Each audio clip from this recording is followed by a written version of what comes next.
Assalamualaikum. Welcome to my YouTube channel, and you are watching BS English with Laiba. Now today's topic is The Judgment by Franz Kafka. सबसे पहले हम writer का introduction देख लेते हैं।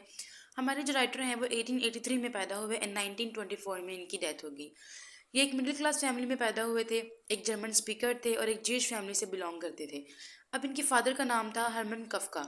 इनके और इनके फादर का जो रिलेशनशिप था वो कोई अच्छा रिलेशनशिप नहीं था, जैसे कि मोस्टली बाप और बेटे का होता है।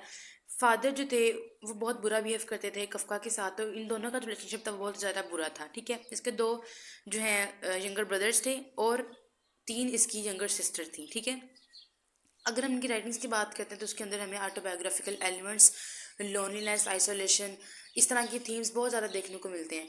अब जो हमारी आज की स्टोरी है उसमें भी द जजमेंट, उसमें भी हम लोग देखेंगे कि ऑटोबायोग्राफिकल एलिमेंट्स हमें उसमें भी मिलेंगे। जैसे कि कफका का उसके फादर का जो रिलेशनशिप है वो इतना अच्छा नहीं था। सेम केस विद आज डे स्टोरी, उसके अंदर भी हमें फादर और सन का रिलेशनशिप देखने को मिलेगा। उनके अंदर भी फादर और जो सन का रिलेशनशिप है वो इतना अच्छा नहीं होगा। उसके अलावा हमें बहुत से एलिमेंट्स देखने को मिलेंगे, हम लोग वो आगे डिस्कस करेंगे। तो इसके जो इंपॉर्टेंट वर्क्स हैं वो हैं द मेटामॉर्फस। ये इनका बहुत ही ज़्यादा फेमस वर्क्स था। ठीक है, जिसकी वजह से इन्हें बहुत ज़्यादा पॉपुलैरिटी मिली थी। Letter to his father, the castle, the judgement before the law. ठीक है, अब हम बढ़ते हैं अपनी शॉर्ट स्टोरी की तरफ। ये शॉर्ट स्टोरी जो है 1913 में अर्काडिया में पब्लिश हुई थी।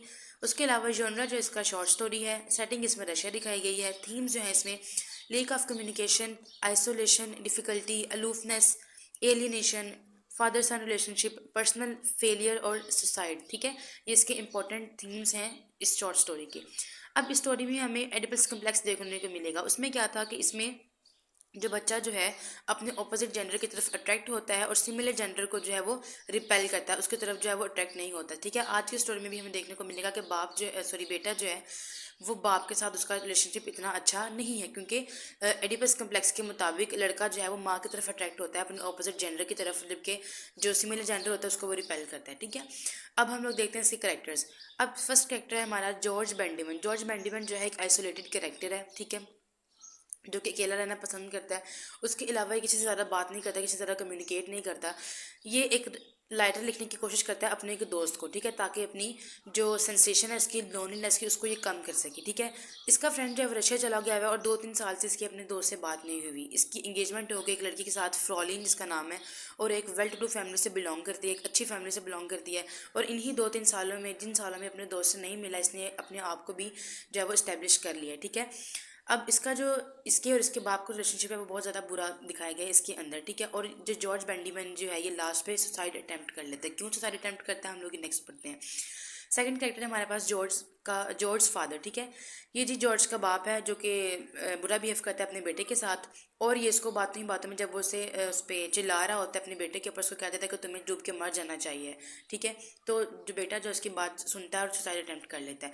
फ्लोरेंट फेडर जो है ये इसकी फियांसी है जॉर्ज की। बेसिकली जो मेन करेक्टर है हमारे पास वो दो करेक्टर्स हैं, एक बाप का और बेटे का। बाकी जो माइनर करेक्टर हैं जो कि स्टोरी को सपोर्ट कर रहे हैं। अगर जॉर्ज का फ्रेंड है जो कि रशिया में रह रहा है 3 साल से, उससे ये मिला नहीं है। उसके जॉर्ज की और उसकी जो फ्रेंड जो रशिया में रह रहा है उन दोनों की आपस में बहुत अच्छी फ्रेंडशिप होती है। जॉर्ज जो उससे बात करता है, अपने दिल के सारे जो सिगरेट्स होते हैं, कोई भी ऐसी बात जो इंसान किसी से शेयर ना कर पा रहा हो इजीली, वो अपने दोस्त के साथ करता है। ठीक है, लेकिन अब वो रशिया चला गया हुआ है। अब वो जो जॉर्ज है वो उसको एक लेटर लिखना चाह रहा है ताकि वो अपनी जो सारी बातें उसको बताना चाह रहा है वो उसको ईजिली उस तक कन्वे कर सके। अब हम लोग इसकी समरी को देख लेते हैं। समरी में क्या है जी कि एशियन बिजनेसमैन है जिसका नाम है जॉर्ज बेंडीमन। ये एक लेटर लिखने की कोशिश कर रहा है अपने दोस्त को जो कि रशिया में रह रहा है, उससे ये 3 साल तक नहीं मिला। अब जॉर्ज इसको बताना चाहता है कि मेरी जो एंगेजमेंट है वो एक लड़की से हो चुकी है।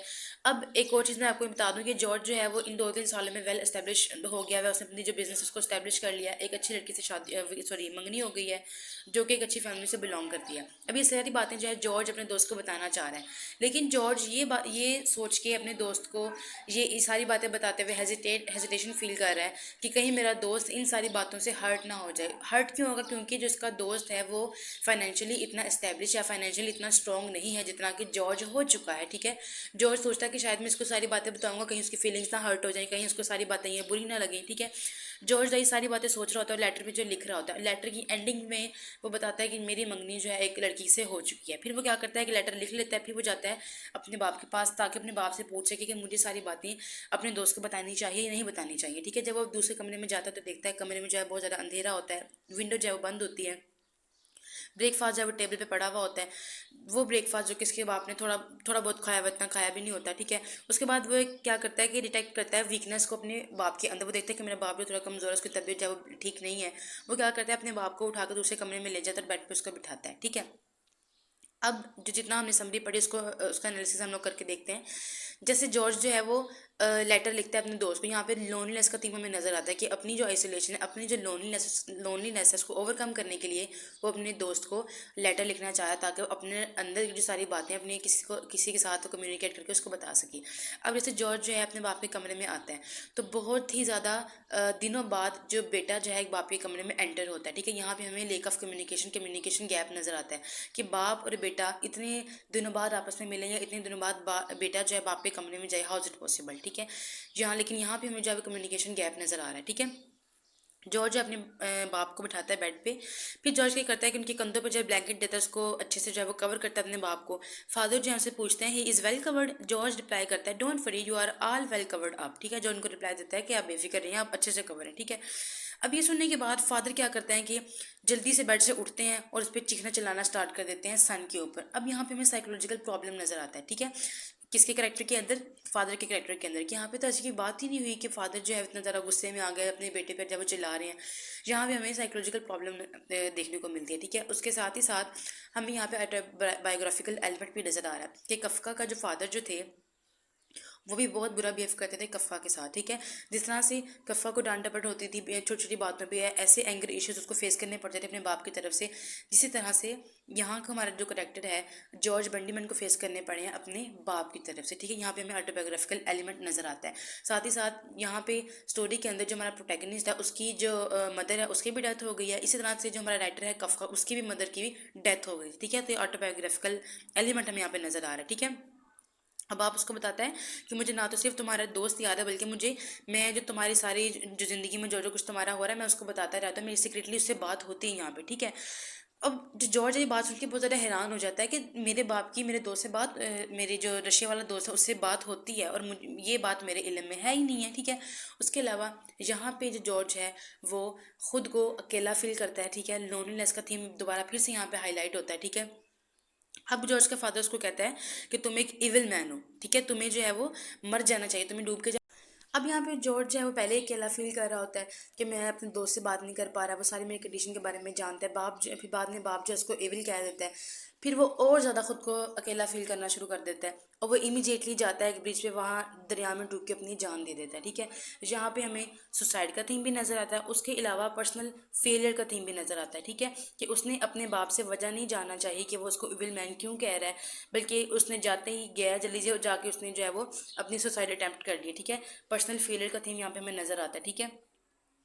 उसके अलावा अगर हम इसके टाइटल की बात करते हैं द जजमेंट, उसके अंदर अगर हम ये कहते हैं कि जो बेटा जो है उसने बाप का हुक्म माना है कि बाप ने उसको कहा है कि तुम्हें मर जाना चाहिए, उसने जाते ही जब सुसाइड कर लिया। इसके अलावा भी अगर हम देखें तो जॉर्ज जो है वो पहले ही आइसोलेशन का शिकार था, पहले ही वो अकेला फील कर रहा था।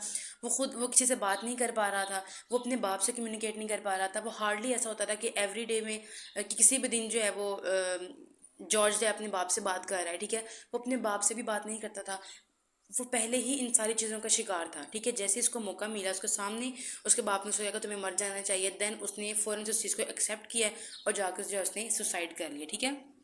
तो यहाँ पे हमें लेक ऑफ कम्युनिकेशन, आइसोलेशन, तो फादर सन का रिलेशनशिप जो डिफिकल्ट रिलेशनशिप है बेसिकली, पर्सनल फेलियर, सुसाइड, ये सारी थीम्स जो है हमें स्टोरी के अंदर नजर आती हैं। So this is all about our today's topic.